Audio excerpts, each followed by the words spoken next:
with. So this is actually our third event in partnership with the Gumbi Education Fund and our friends of farmers in the Gumbi community. The first was in, we were just saying it before some of you joined us, the depths of lockdown in August 2020. And I can remember how uplifted we felt by it. And it's been felt that way ever since, actually. It's just one of the best things we've done. And then we had another one a year ago in October 2021, and this is the third. We got involved in partnership with John and the Gumbi Education Fund because of our commitment to climate justice and because of our knowledge that Malawians face a growing menace from climate change, destroying their crops and causing even greater hunger and malnutrition from all the extreme weather that we are familiar with increasingly in this country as well. And we're also very interested in permaculture and biodiverse and organic agriculture, which is why we've been so thrilled to link up with Luea at the Permaculture Paradise Institute. In supporting young farmers with these techniques. So that's the context for it, climate justice, fellowship with others suffering from climate change, much more serious ways than we are, and an interest in permaculture, in climate resilient agriculture, in self-sufficiency, in what I've heard Luea called living a productive rather than a consumptive life. The programme for the next hour or so is that we're going to show in a moment about 2/3 of a video we've made about the project, the Gumbi-Alton Permaculture Project, which tells the story of it using photographs taken by the young farmers and also by Luea at Permaculture Paradise Institute. And this will last for about 3.5 minutes. And we're going to break it at the point where it gets to the point about how to make donations and come back to that bit later. And then Luea, I'm going to ask you to speak about your work and permaculture and how important it is. And then an update, hopefully, from Patrick, who's got people with him. Hooray! Hey! I've just noticed looking at the screen. Hey, hi there. So an update, Yeah. Patrick and everyone out in Gumbi. That's brilliant. And from John and Gumbi Education Fund and all that's happening and what we're fundraising for at the moment. And then there'll be a bit of time, hopefully, for questions and answers, and then we'll conclude on how to donate if you wish to donate. But this event is really about being inspired and about fellowship and linking up with others less fortunate than ourselves. So that's the introduction from me. So Eleanor, would you like to start our little video, which has been made by James?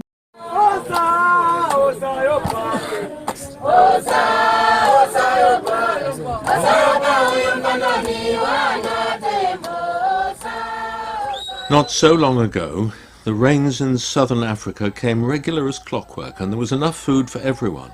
And farmers had little need to grow more than a single crop, maize. But in recent years, the rains have become erratic and no longer predictable. The droughts come more often, and new pests have arrived to eat the crops. Climate change has led to failed crops, poverty, and more human hunger.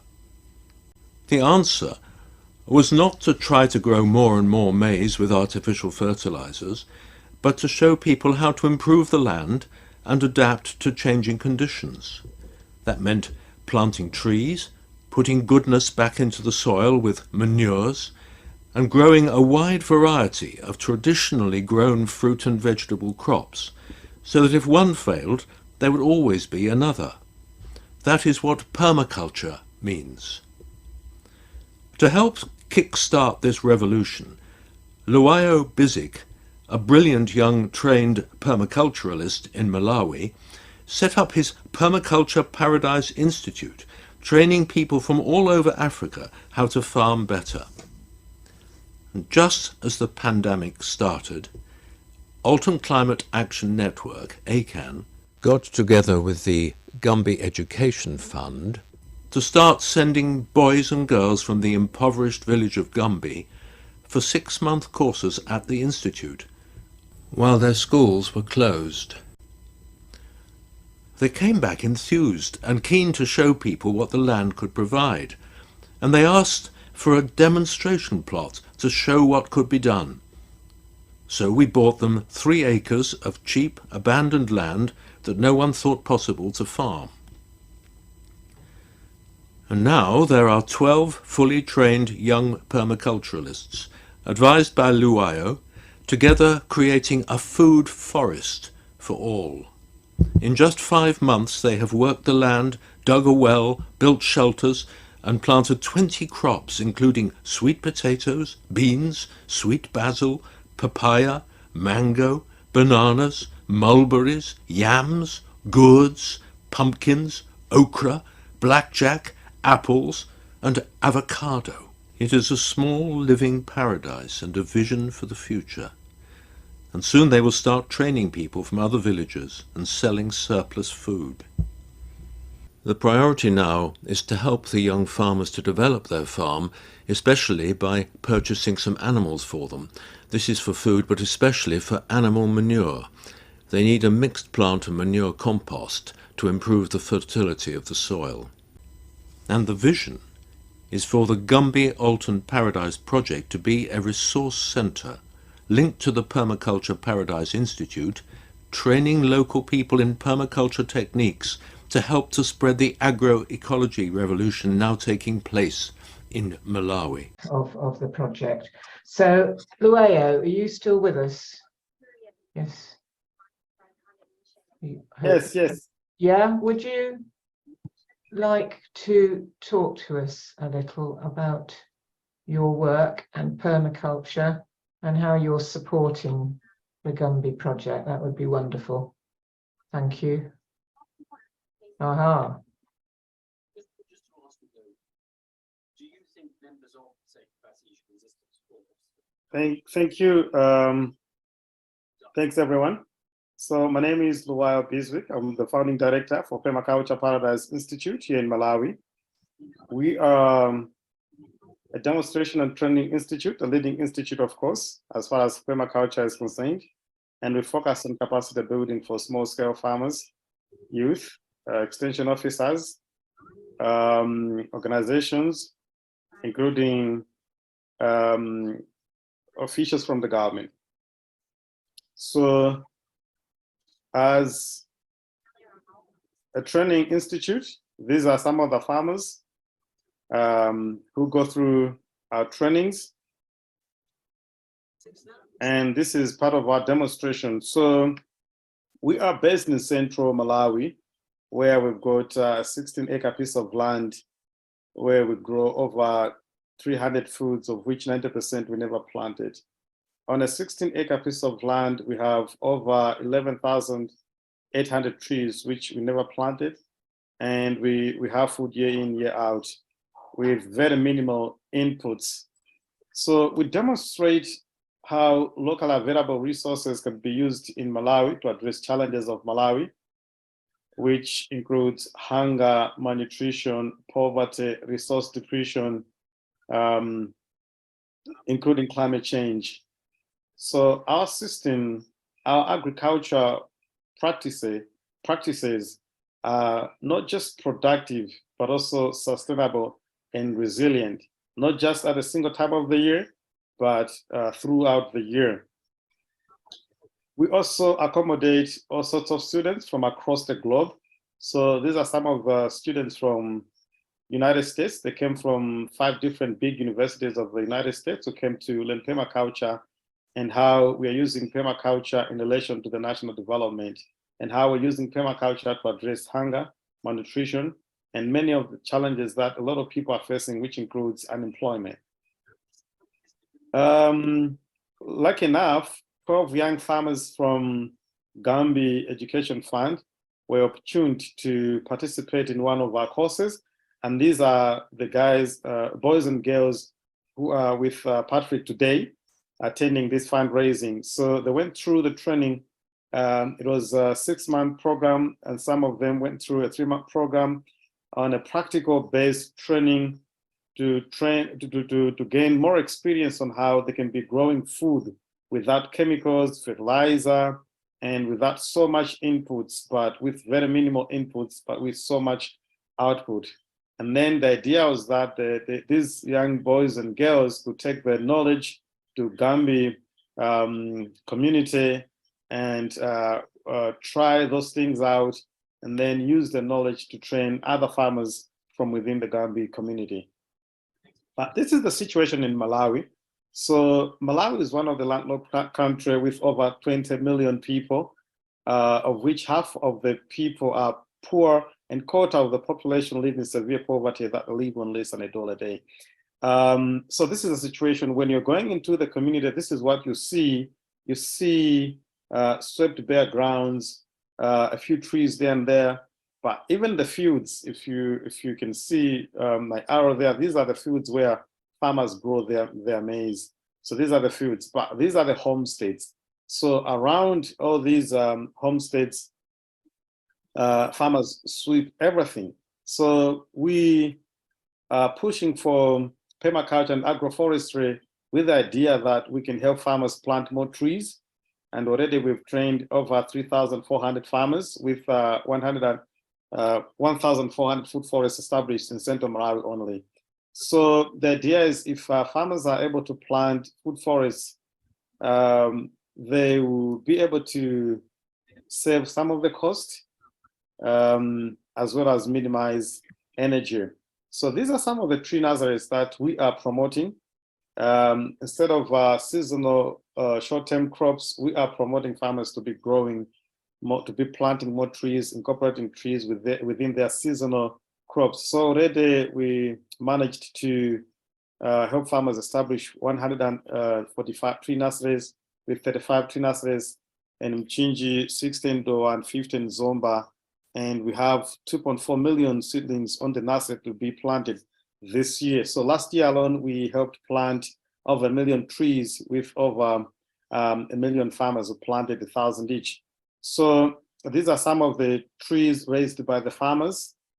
You can see 80% of the trees are fruit trees, because 85% of the farmers in Malawi are subsistence farmers, but over 50% of the kids under the age of 5 are nutritionally stunted because most of the meals are corn-based meals. So we're trying to move away from maize into more of a food forest, move more food forest, so that we can promote diversity, which leads to fertility and resilience. So we have systems which are not just ecologically sound, but money profitable, as well as socially justice, but resilient in the long run.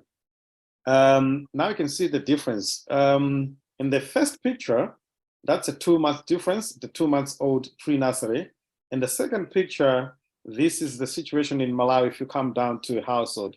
So everything is swept bare, there's nothing that grows around the homesteads. So we're trying to transform these pieces of land so farmers can be able to raise their trees and plant around homesteads and their seasonal rain-fed farmlands, as well as in the wetland where they grow irrigated winter maize and vegetables. These are some of the tree nurseries. But talking about a homestead, so this is how we start with the farmers. The idea is that each farmer must be able to grow enough vegetables, herbs, and small fruits around their homesteads, which are normally swept bare. So these are some of our farmers who went through our trainings and have managed to transform their homesteads into food gardens. So this is the same idea that we've been helping the Gumbi boys and girls, other than working on the demonstration farm, but they're also working around their parents' homesteads to transform them and create like small gardens, demonstrations, so they can take this knowledge and start training other farmers. So if each family in Malawi had a garden like this one, each family would be able to provide for their needs nutritionally, and they'll be able to minimize swept bare ground, and they'll be able to address issues to do with climate change, and they'll be able to address issues to do with poverty, because they wouldn't need to buy food because they'll be growing food from within their homesteads. So these are some of the earlier photos of home gardens, which farmers are able to establish by minimizing these swept bare grounds. But behind the shower room, all the farmers have shower rooms and they have gray water. So these are bananas planted behind the shower room, and the only job they have to do, that they just need to go get a shower and they're getting the bananas. A very simple way to grow food. So now you can see the difference between permaculture and conventional farming. In conventional farming, a single crop is planted on a single piece of land in a single season, and after harvesting, there's nothing that's left on the farm. But in this system, if a farmer's got a home garden where they're growing vegetables and bananas behind the shower room, this is how we can address issues to do with malnutrition, because the farmers will be able to produce enough food throughout the year in phases and well diversified, and then the kids won't go suffer. And then around the houses, these are the papayas which are planted by the farmers. So besides the vegetables and bananas behind the shower room, farmers are also able to grow other medicinal and nutritional fruits like papayas, which are very fast growing.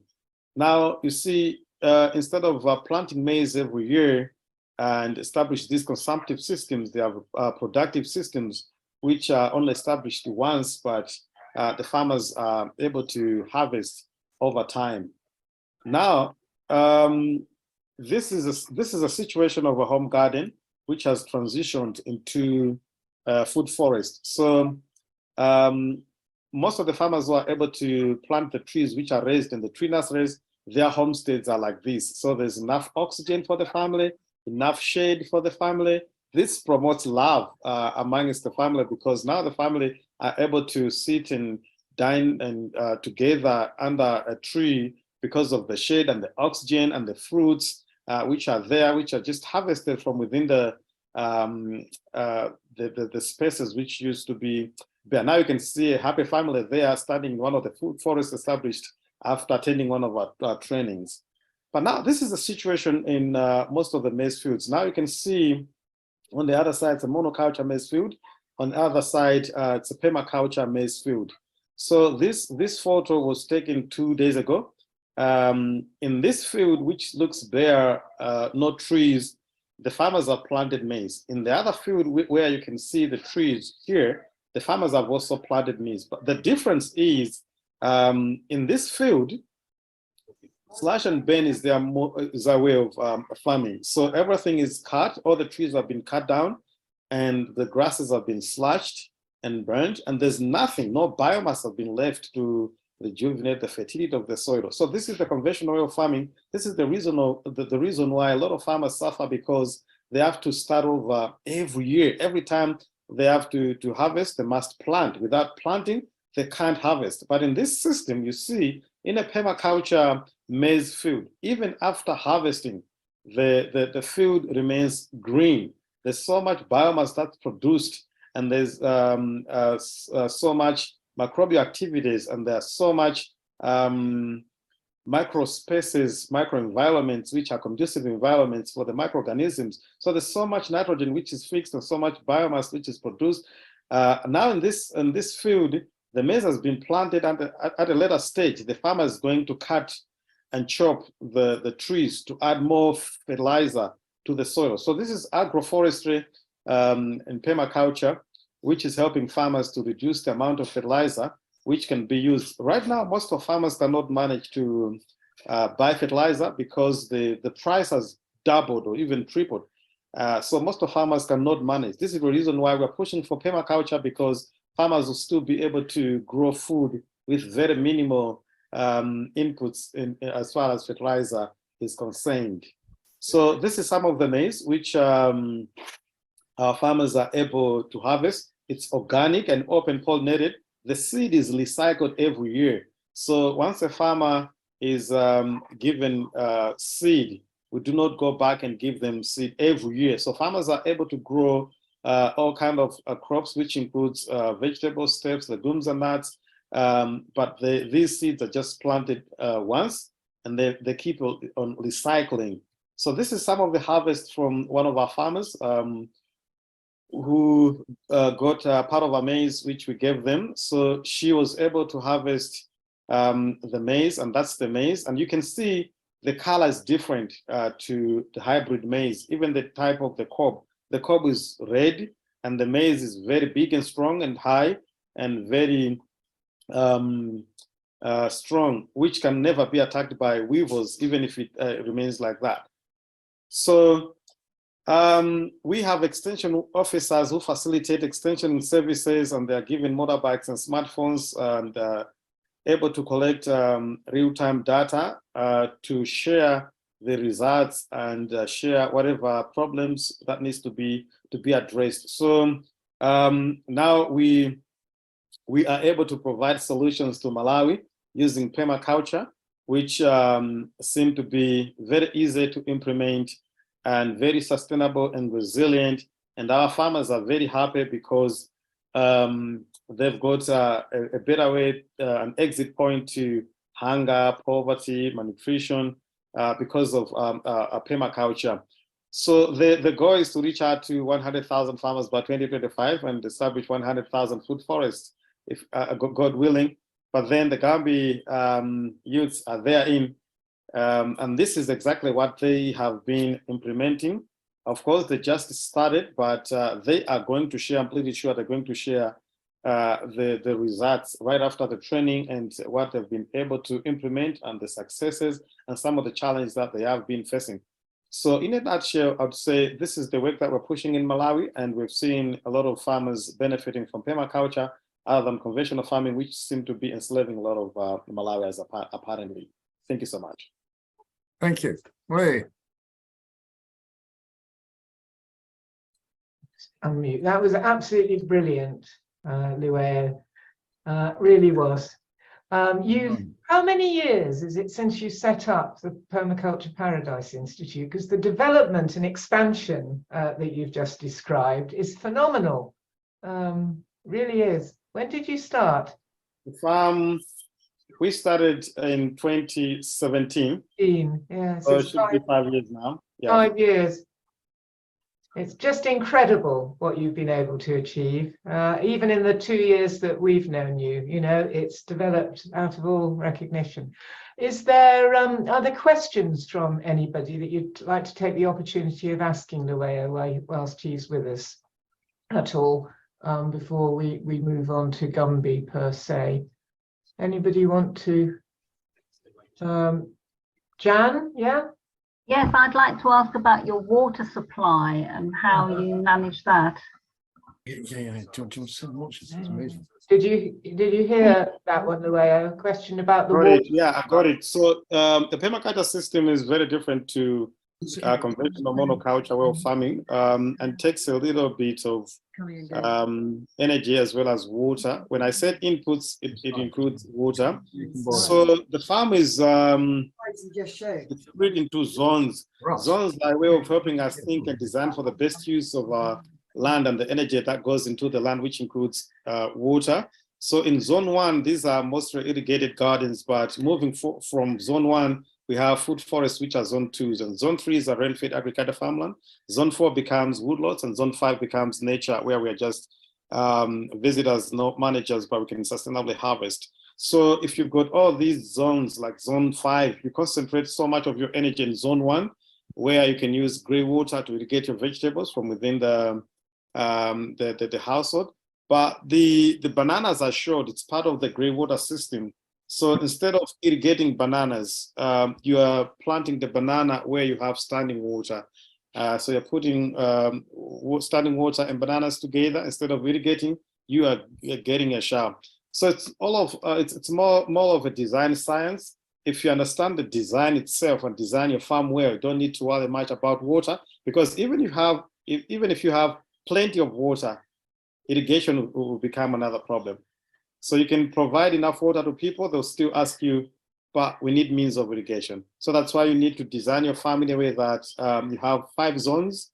So you focus so much on zone 1, and zone 2 becomes self-managed, and zone 3, so is zone 4 and 5.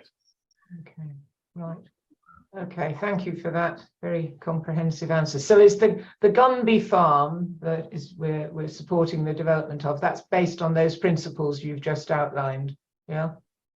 Yeah, exactly. And if you Okay. saw the first report, it mostly talked about they focused on seasonal rain-fed crops, which includes cassava, sweet potatoes, maize, That's right. soybean, because they did not have enough water. So instead of focusing on having a lot of water, they had a lot of rain-fed crops, which they just harvested, they finished harvesting, and a little bit of irrigated gardens. Right. Okay, thank you. Any other questions for Luea? Well, Luea, can I ask about animals? What animals do you have on your farm? So we have chickens, ducks, guinea fowls, pigs, goats, cattle, and sheep. But the sheep, goats, and cattle, they are on the other farm. But chickens, guinea fowls, turkeys, and ducks are kept on the same farm. So these animals provide. We also have rabbits. So these animals gives us manure for compost making and source of meat, and we also sell part of it. And we don't buy eggs, so we have eggs.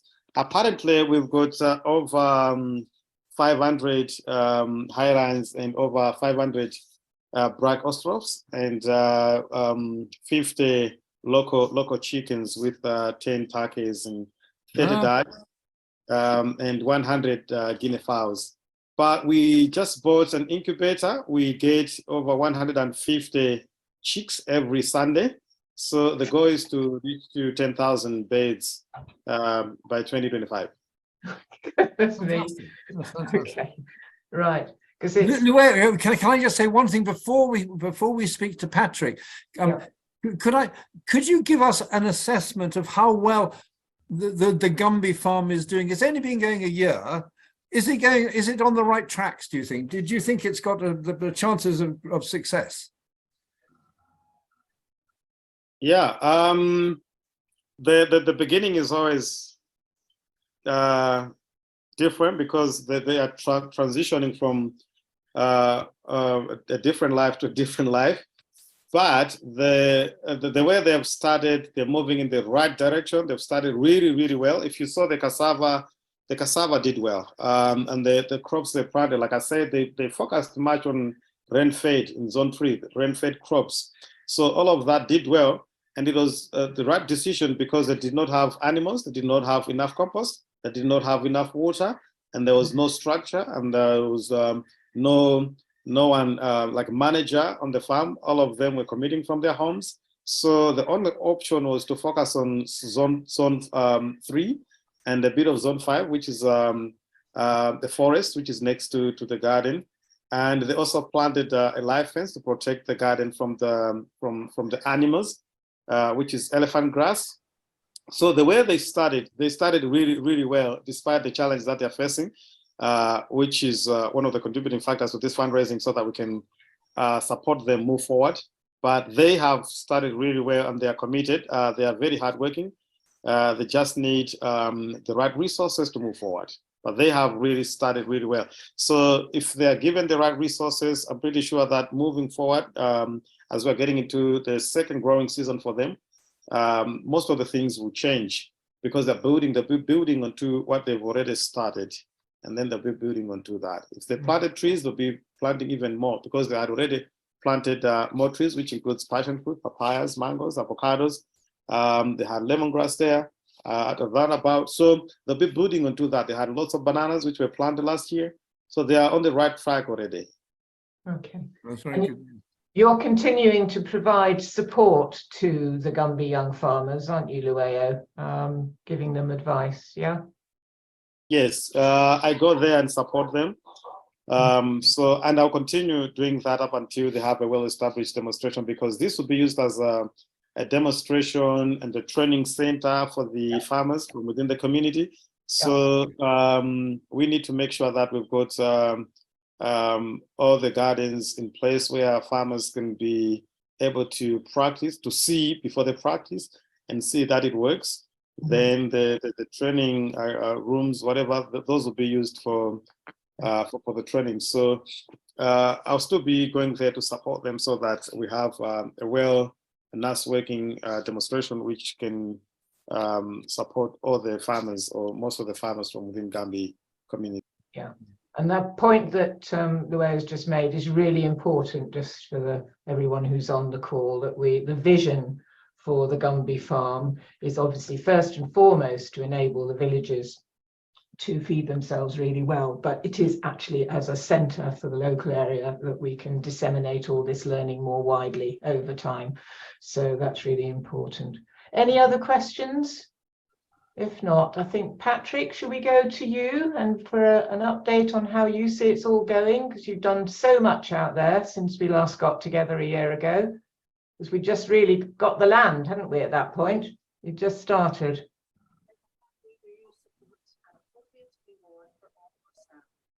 Yeah. See how the link is. Thank you very much, everybody. I'm Patrick from Gumbi.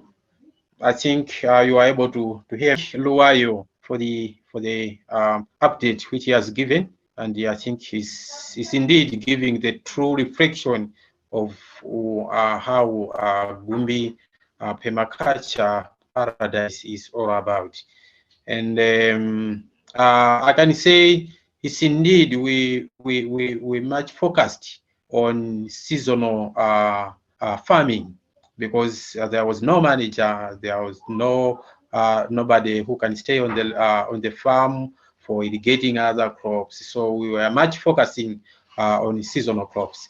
But this year, definitely, we are trying to move also to another zone 1, because we have got now a building, electricity, solar electricity is there, and 2 boys are living there. So definitely, I think we are going to have other crops which are going to be irrigated locally using a local way, as Luayo has said. So it's our hope. It's our hope that the way we have started, definitely this year we are going to put also other ideas or other practicals on top of what we did last year. For this year, definitely we want also to have animals, whereby we want to use manure rather than using chemical fertilizers. Usually the local people use chemical fertilizers, but as of now it's more expensive, and more households cannot manage to have such price of fertilizer in their households. So I think this program, Permaculture, can help us maybe to teach people in the community, teach people in the villages on how to use compost manure made from animals.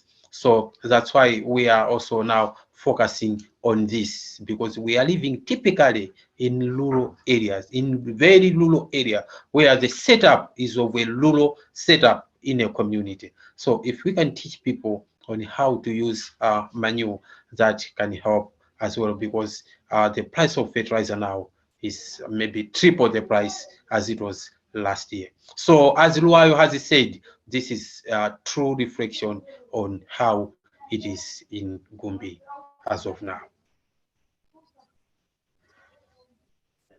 Well done. Thank you. Jenny, shall I say something now about the wider project? No. Jenny, hi. Can Sorry, you I hear? forgot to unmute. I'm stupid idiot. Okay, I said, yes, please. I said to myself, because I was muted, would you, yes, please, would you come in and pick up where Patrick has left off? Okay, so the slightly bigger picture is that the Gumbi Education Project started, well, almost 20 years ago now. And when Gumbi and all the villages around, this is central Malawi, one of the poorest regions of one of the poorest countries in Africa.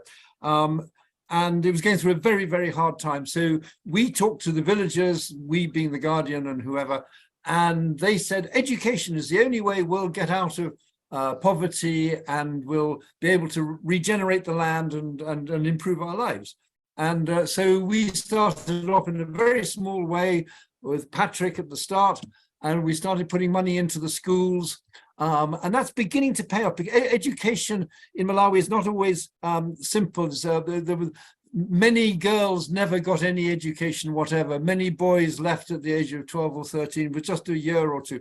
The illiteracy was very, very high.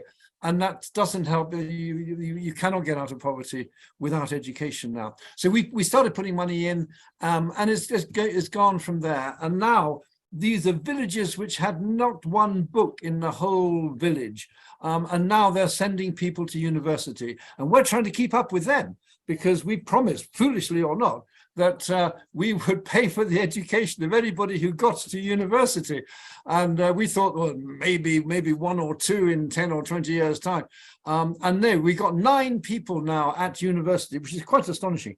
But the remit is education, and it's not just about educating people at academic level. It's a much broader education. So we took in farming, and when COVID came, when the pandemic came, we thought the best thing to do would be to let's have a look at sustainable farming. Is there any way which we could help there? And so far, with Alton's help, we've 17 people have been trained by Luweo. So there's a very strong cohort of young people who are very keen, very hardworking, extremely ambitious for their own communities. These are people who want to help their communities grow in better ways, and it's very, very exciting. I couldn't believe it, but with only a tiny bit of money we've put in, they've built the most enormous storehouse. They've built a well. Now they're building shelters for animals and everything like that. It's quite astonishing what's been going. The land which was abandoned and absolutely hopeless is now very much under cultivation. So it's all coming together very quickly, but it's very much Patrick. We can't get out there at the moment. We haven't been out there for 2 or 3 years. Hopefully we're going to come out this year, Patrick, and see you all and see what's happening with the farm. But sustainable farming has to be the most exciting thing which is happening in Malawi at the moment. And I think what Luweo is doing and how Luweo is training and teaching the boys and girls in Gumbi is very, very exciting. We give them, if you get to university, we give them a computer and we give them £1 a day for their board and lodging. If they go on to be taught by Luweo, we give them a bicycle, and so they can get to the farm. And it's just the most brilliant thing which you're doing, and we're so excited about it, and we wish you all the best with it. And you're growing. I mean, what the produce, you got 1,500 kilograms of cassava last year. I mean, that's amazing. And then potatoes and bananas and so much fruit. So well done, all of you. And it's great to see you all together in one place. But anyway, we'll come out and see you in person this year, this coming year. So, but just very, very excited to see you there and to be able to congratulate you on what you've done so far and what you're planning to do. Your animals, I think you're going to get the animals fairly soon. Patrick, tell us, when are the animals going to come to Gumbi? According to today's meeting, I went to the farm to see how the animal shelters have been made. It's my hope that by next week, we'll be able to have rabbits, we'll be able to have goats, we'll be able to have pigs, as well as chickens. So I think by next week or after Christmas, definitely some of the animals will be at our farm. That's fantastic. And how many trees have you planted? Are you planning to plant very many trees? What is the plan? Yeah, at the moment we have got 1,000 seedlings, which we are ready to plant by January, because the rains have just started in Gumbi. So we cannot take trees at the moment and plant them, because maybe the soil has not yet been received enough rains or enough water. But maybe by January we'll be able to start those trees. So I think by January, February, we'll be able to plant all the trees in different pages as well as our permaculture area. And is the solar electricity, is that working now?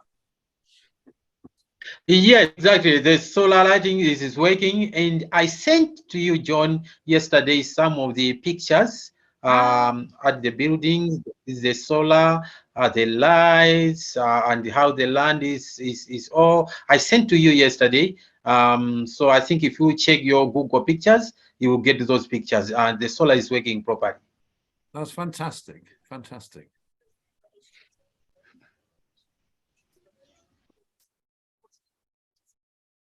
I keep forgetting to unmute myself. It would be wonderful, Patrick and Martin, everyone, you could put some more pictures up on the Facebook pages, because that's the easiest way of all of us connecting with what you're doing. For a long time, you used to put regular Facebook updates and we could all look at those. We haven't had so many recently. Yeah, we need pictures. We need pictures. That's right. Yeah, indeed. Yeah, I think I will be able now to upload on the Facebook page which Martin created. Yeah. Yes, on that Facebook page. So I think I will link with Martin so that maybe I can upload some more pictures over there, so that maybe we can share to everyone, and also fantastic, to, out on the website. Thank you. That yes, would be really good, and then because everybody here can see that virtually.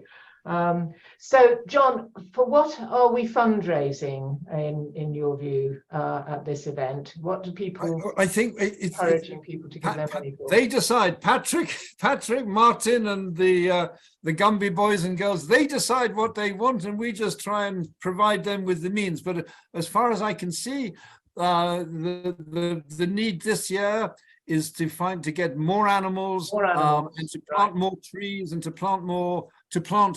So it's to grow the whole project as far as we can this year. Is that right, Patrick? Do you think that's what the priority is this year? Yes, exactly. That's our priority. That's our priority, because we wanted to change the mindset of the people in the community to start planting trees, because they are cutting trees carelessly. Most of the trees are being cut by community people. So we want these people to change their mindset. Secondly, is to have the idea of using animal manure, because they have been depending on chemical fertilizers for quite a long time. So we want people from Gumbi. In 2002, 2001, there was a hunger in Gumbi, and the hunger across the country. People were depending on chemical fertilizers. So we want people to change their mindset, that they can use also animal manure, and they can have food from their zones. So this is what we wanted to focus much this year. Can we ask Lueo, do you think that should be the priority for Gumbi this year as well? Yeah, animals would be the first priority, because I think there's no funds for buying manure, apparently. So if the animals are introduced on the farm, the good thing is that they'll demonstrate a better way to support farmers, because the government of Malawi subsidizes chemical fertilizer, and the farmers only have access to fertilizer once. Whilst the animals, if you give animals to the farmers, the animals will be multiplying, and they'll be providing manure every year. So instead of giving a bag of fertilizer to a farmer, I would give animals, because the animals will continue providing fertilizer every year, whereby the bag of fertilizer, synthetic fertilizer, can only be used once. So it will be a better demonstration to demonstrate the connection between the animals and the crops. Some of these crops will be fed to the animals, whilst the animals will be producing manure for compost making, and then come to income generation. We may come to a point where we may not need to fundraise quite often, because the farm and the boys will stand on their own. And they will be multiplying the animals, they'll be selling the animals, and they'll be generating income, and the income will be supporting whatever operations they may have on the farm. So to be more of a sustainable approach, the trees and the animals. So for now, they are starting with smaller animals because of limited funds they've got. But having enough funds, they may go to larger animals, which produces a lot of manure within a short period of time, which includes cattle. We just talked about that, but then funds permit, like next year they can start moving on to those larger animals, so they can be getting a lot of manure. And at a later stage, maybe, who knows, they can also be sharing. As a part of fair share, they can be sharing part of the animals to the farmers to continue multiplying. We call it pass-on method. So the farm will be like a hub where the animals will be multiplied, and this will be a resource base for the farmers. Instead of fundraising more to buy more animals for the farmers, then we can be taking some of the animals from the farm and share to the farmers. This is what we do with our farmers. After training the farmers, we give them shovels, wheelbars, and legs, and also give them animals. But these animals must come from somewhere. In this case, Gumbi Permaculture Paradise will be the resource base for the farmers. Well, it's very good to hear. Very, very exciting. That's excellent to hear. And I think one of the important points I've heard is that there are now boys actually on the farm. So there are people on the farm 24 hours a day. Is that right? That's really important. You said that, Patrick, yeah? Living there. Yes, exactly. There are 2 boys living on that farm. Right. So they are managing everything now. So Though others are operating from their parents' homes, but there are others which are now permanently living on the farm. On the farm, now that we've got the accommodation. So that's brilliant. Right. That's make a big difference, I think. Has everyone present got a picture of what this farm is like? Because having not played the video to you, which had lots of photos of the buildings that we've talked about and so on, can you picture it in your mind's eye at all? It's quite frustrating, isn't it? Not everybody can, I think. Is that right? Jan's shaking her head. Well, I haven't been to earlier meetings. This is the first one I've been to. Yes, I mean, you'll be able to watch the video afterwards. Yes, I'd like to. Who's up for giving a little description of what it's like? Patrick, would you be able to do that before we finish? What's there? Unfortunately, I'm not conversant with sharing of the pictures using the Zoom. No, it's annoying. No, I just mean just to talk about it. Or Luaya, you've been there. Could you describe it just for people here? Yeah, I was there. Should be last month, if I can remember. Yeah, that's right. Yeah, so the farmhouse has been built. So it's there. There's the well there which has been dug, which provides water for irrigation. The farm is designed in a way that it has a roundabout in the car park where you can park your car and you can go around. And last time I was there, the first time I was there was no access to the farm.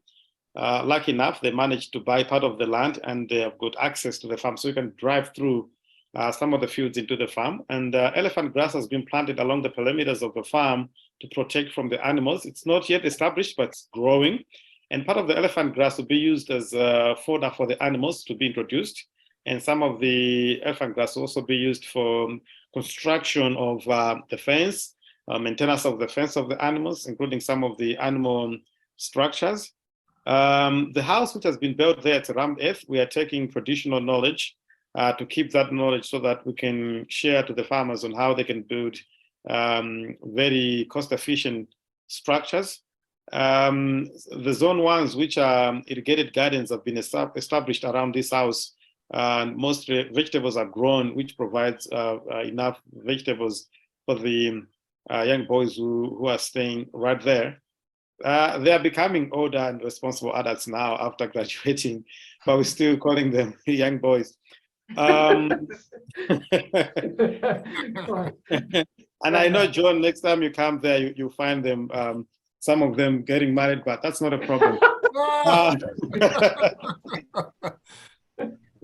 And part of the farm has been reserved for regeneration, where they're keeping natural fruits. So I think you'll be able to taste some of Malawi's natural fruits in this forest, because some of the fruits are already producing.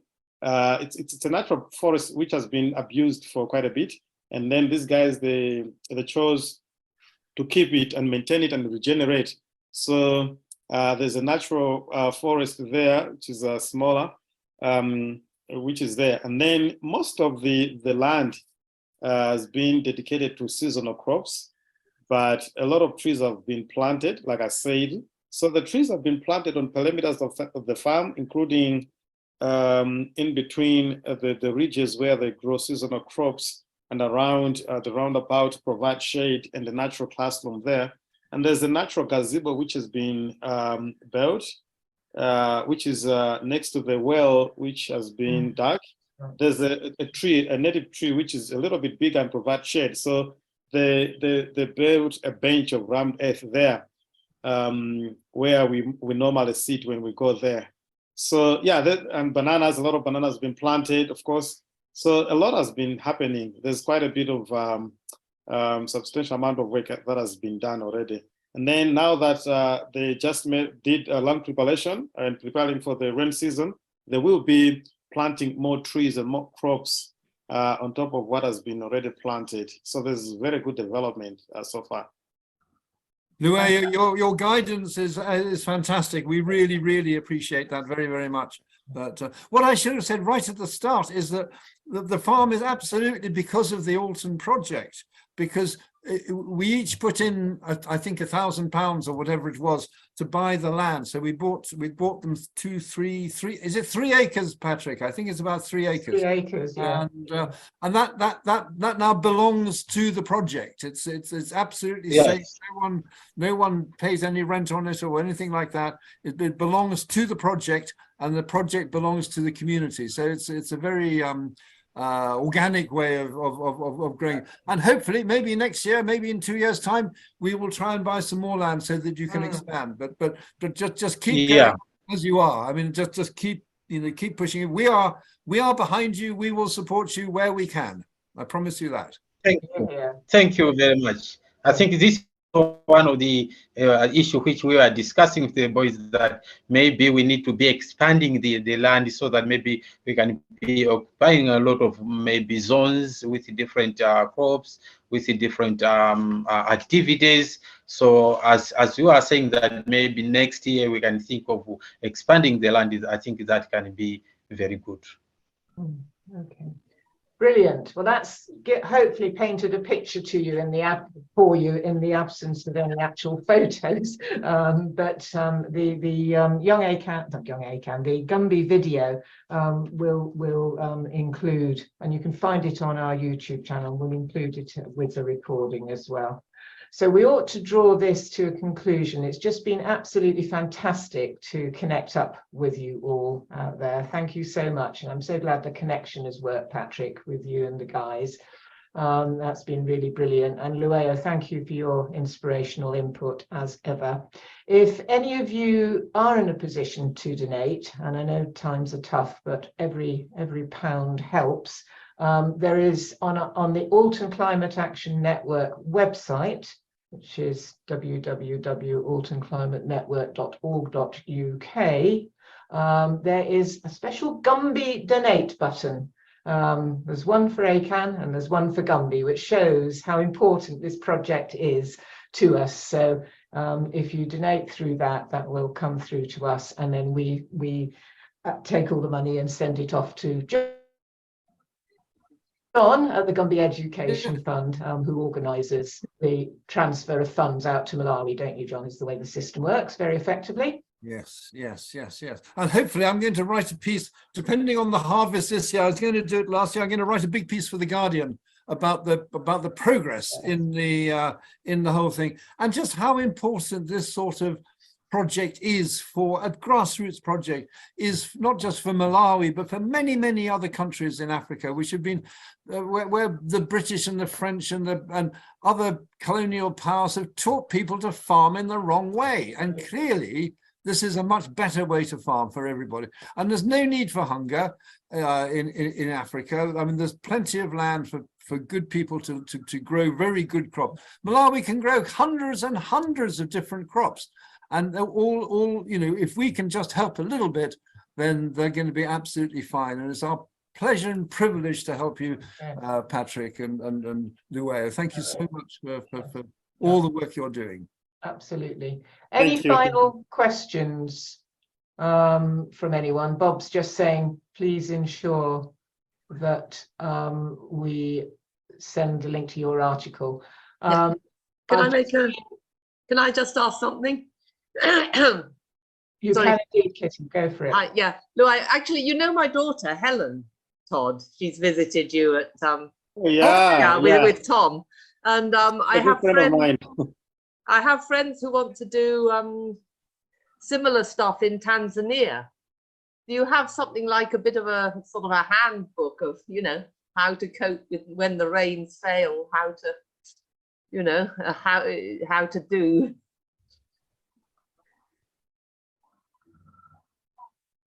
You hear that?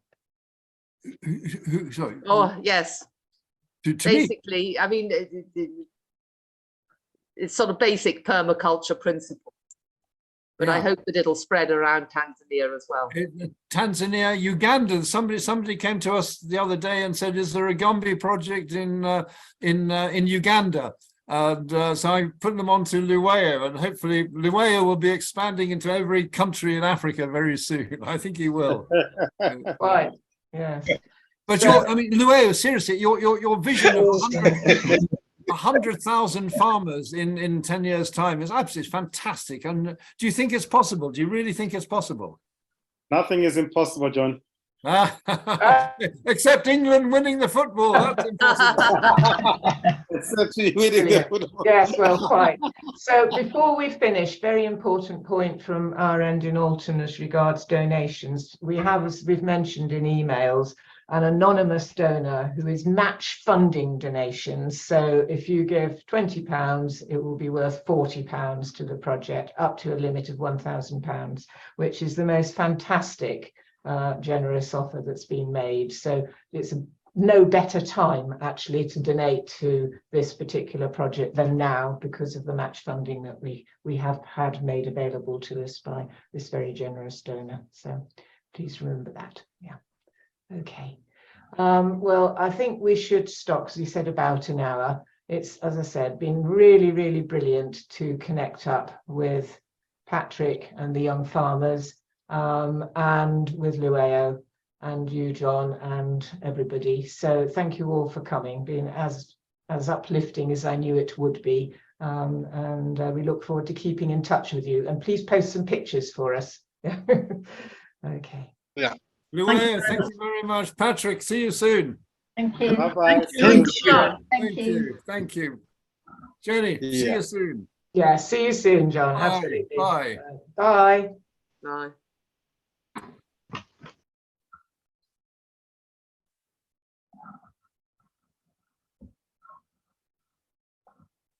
Whew. Very good. I'm really sorry about that video. I don't It's know. not your fault. Goodness only knows. The sound was coming through fine on my laptop, so I didn't realize why it wasn't coming through on yours. But there must be some technical issue that I need to get sorted out. Anyway. Yeah. Never mind. We can direct people to the video, as we've kept saying, on our YouTube. Yeah. Can I ask Patrick, as he's still there, we also trained, I didn't want to ask this earlier, but we also trained some young women. Paid for the training of young women. Are they involved with the farm as well, or not? They are with us. As we said that they are operating from their homes. So they didn't manage to be farming, they didn't manage to be with us on this meeting. Yeah. Yes, but I was with them this day when we were at the farm, and only the boys, they said, we are going to manage to be with you, Patrick. So that's why I was with Martin, I was with other boys. Yes. Yeah, so the girls are with us. We are working together with them. That's good.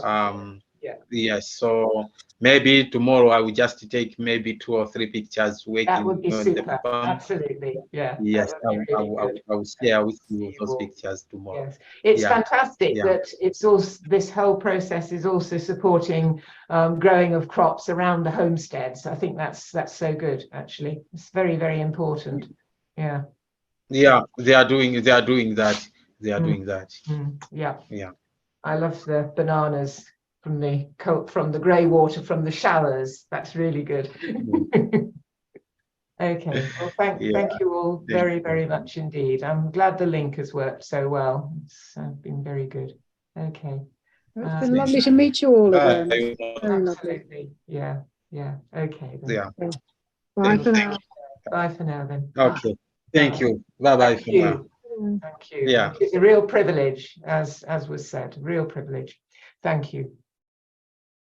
Right, we'll shut down then, Eleanor, yeah. So please contribute if you can. First, because you care for these lovely people, and because this project transforms lives with the potential to prevent endemic malnutrition in the local villages.